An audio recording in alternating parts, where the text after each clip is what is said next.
Assalamualaikum warahmatullahi wabarakatuh. Perkenalkan, nama saya Anu Algi Farida Tito dari kelas 2B Informatika. Di sini saya akan menjelaskan kode program yang telah saya buat untuk memenuhi tugas UTS struktur data. Yang pertama itu, apa sih tujuan dari video ini? Video ini dibuat untuk memahami cara menyimpan bilangan biner dalam linked list, memvalidasi input biner, mengonversi biner ke desimal menggunakan C++.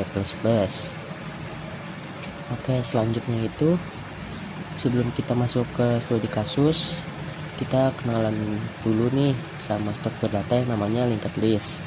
Linked list adalah kumpulan node yang saling terhubung satu sama lain. Setiap node punya dua bagian utama, yaitu data dan next. Data sendiri itu untuk menyimpan nilai, misalnya 0 atau 1. Next itu sebuah pointer yang menunjuk ke node berikutnya. Kita juga punya head, node pertama dalam list, dan 0 penanda bahwa kita sudah sampai di node terakhir. Gimana nih, misalnya kita pengen nambahin sebuah node di awal linked list. Langkah-langkahnya itu buat node baru, arahkan pointernya ke node head lama, terus jadikan node baru ini sebagai head yang baru. Contohnya itu di sini kita menyisipkan node E ke awal list yang awalnya A, B, C, D, maka hasil akhirnya jadi E, A, B, C, D, 0. Sekarang kita masuk ke studi kasus. Misalnya kita punya input bilangan biner itu 1100 1100 1. Kita ingin nyimpan setiap bit dalam sebuah linked list, tapi kita nyimpannya itu dari bit paling kanan ke bit paling kiri, yang biasa disebut LSB ke MSB. Kenapa kayak gitu? Karena kalau kita menyisipkan di awal list seperti barusan, urutannya akan otomatis terbalik. Contohnya itu seperti ini: head 1001 1001 dan 1 terus 0. Setelah bilangan biner disimpan, sekarang kita mau mengonversinya ke desimal. Rumus konversi biner ke desimal itu sangat sederhana, teman-teman. Yang pertama, desimal sama dengan sigma bit kali 2 pangkat posisi. Contohnya itu kayak 1 kali 2 pangkat 0 ditambah 0 dikali 2 pangkat 1. Kenapa di sini 2 pangkat 0? Karena ini kan perkalian pertama ya teman-teman ya, kayak menghitung pertama kali, jadi dia pangkatnya 0. Kalau makin seterusnya ke sini itu dia makin nambah 1 seperti di sini. Nah, setelah kita tahu cara menyimpan dan mengonversi bilangan biner, sekarang kita bahas bagaimana alur program berjalan dari awal. Langkah pertama adalah input bilangan biner dari pengguna. Misalnya kita masukkan bilangan binernya itu 1100110001. Tapi program ini punya aturan validasi. Input yang tadi kita masukkan hanya boleh terdiri dari angka 1 dan 0.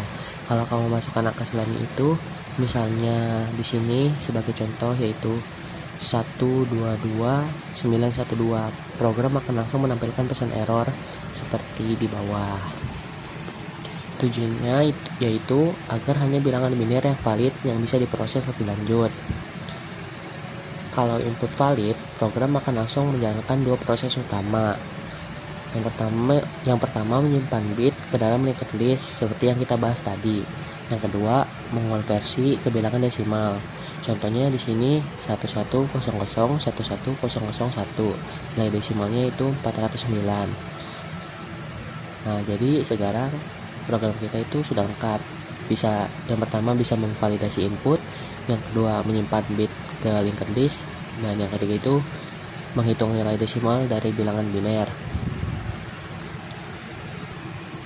Sekarang kita akan lihat bagaimana bit-bit biner yang dimasukkan tadi bisa disimpan satu persatu ke dalam linked list. Yang pertama itu kita menggunakan fungsi berikut: void tambah node di akhir dalam kurung int data. Node baru sama dengan no node, baru data sama dengan data, baru next sama dengan 0. Di bagian ini kita membuat node baru, nilai bit disimpan di data, dan next diset ke 0 karena belum tahu akan terhubung kemana. Nah, selanjutnya itu kita cek apakah linked list masih kosong. Kalau iya, node baru ini langsung jadi head atau node pertama. Nah, dan kalau ternyata linked list itu sudah punya node, maka kita akan transversal dari head sampai ke node terakhir. Setelah sampai di ujung, kita tambahkan node baru di akhir. Dengan begitu, kita bisa menyimpan data biner secara berurutan dalam struktur data dinamis yang fleksibel, yaitu linked list. Nah, setelah bit-bit biner disimpan ke dalam linked list, langkah selanjutnya adalah menghitung nilai desimalnya. Fungsi biner ke desimal ini akan melakukan tugas tersebut. Pertama, kita inisialisasi desimal sebagai hasil akhir dan pangkat mulai dari 1 atau 2 pangkat 0. Kita mulai dari node paling awal yaitu LSB atau bit paling kanan. Setiap bit dikalikan dengan pangkat 2 sesuai posisinya, lalu dijumlahkan ke dalam desimal. Setelah itu, pangkat dinaikkan jadi 2 pangkat 1, 2 pangkat 2, dan seterusnya sampai seluruh node habis ditelusuri. Setelah transversal selesai, kita kembalikan nilai hasil konversi desimal.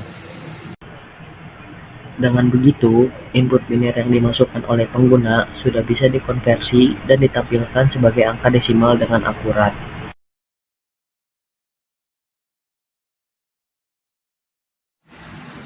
Nah, sekarang kita masuk ke bagian inti dari program, yaitu fungsi main.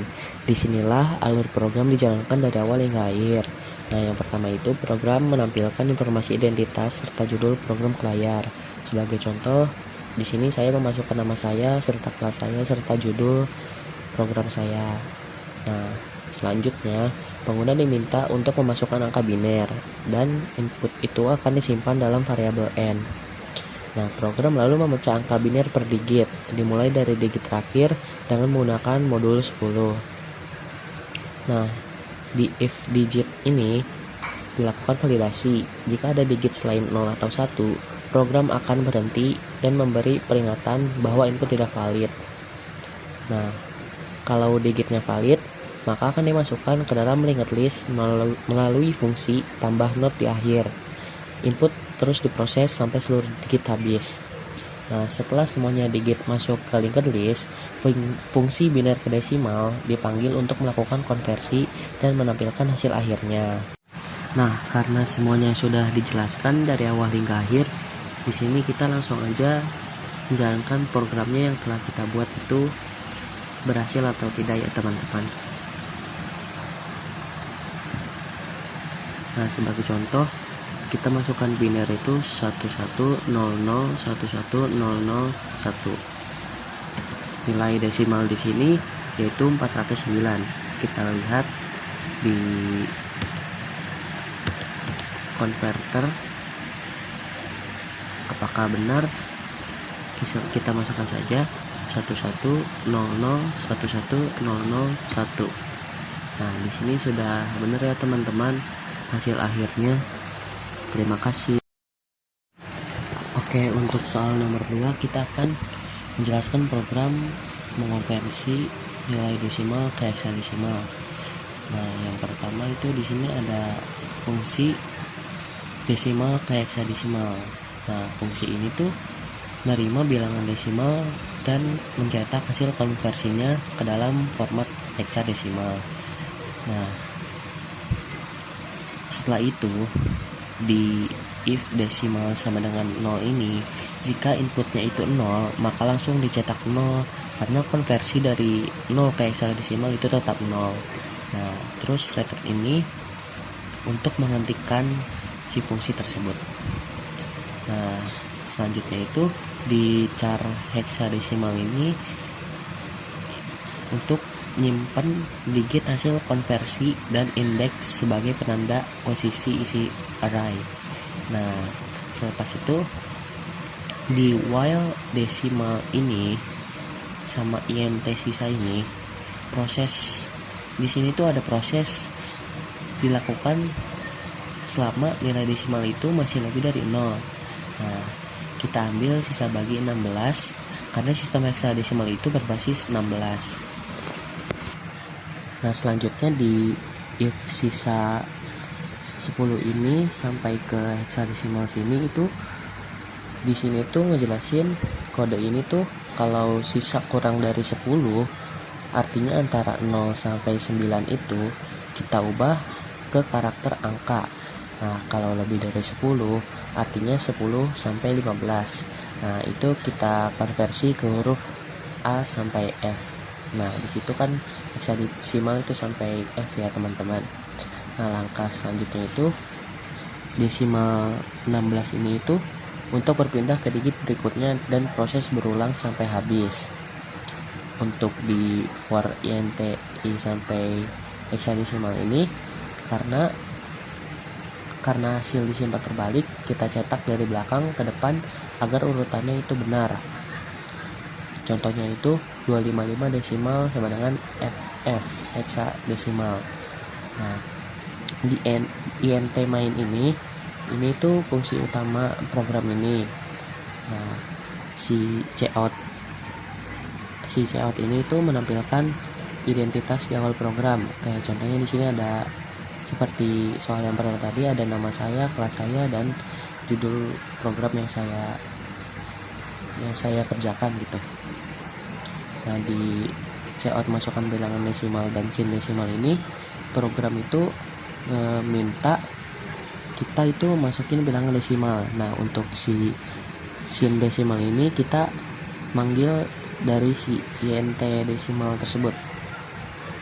Nah, untuk di if desimal kurang lebih 0, di sini tuh untuk mengecek apakah input itu negatif. Jika iya, program akan menghentikan proses dan menampilkan pesan kesalahan seperti ini, input tidak valid. Nah, di desimal ke heksadesimal ini fungsi konversinya itu dipanggil, dan hasil heksadesimalnya itu akan ditampilkan ke layar. Nah, program pun selesai. Terima kasih.